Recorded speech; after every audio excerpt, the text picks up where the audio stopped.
কাশ্মীৰ ভাৰতৰ নহয় পাকিস্তানৰ। কাশ্মীৰত থাকি কাশ্মীৰৰ বতাহ পানী খাই এই মন্তব্য এজন কাশ্মীৰী অটো চালকৰ। তাকো এগৰাকী বড়ো যুৱকৰ এটা লাইভ ভিডিঅ'ত এই কথা বিনা দ্বিধাই কলে এই অটো চালকজনে। আৰু এই কথা কৈ তাৰ পৰা আঁতৰি গল চালকজন। এই ভিডিঅ' সম্প্ৰতি চৰ্চাৰ শীৰ্ষত আছে।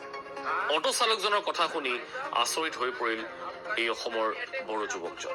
স্বাভাৱিকতেই এই অটো চালকজনে প্ৰথম অথবা একমাত্ৰ নহয়।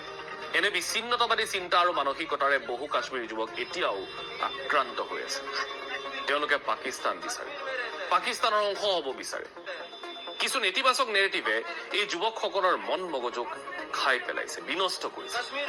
কিন্তু ইয়াৰ প্ৰতিকাৰ কি, সেয়াহে এই মুহূৰ্তৰ ডাঙৰ প্ৰশ্ন।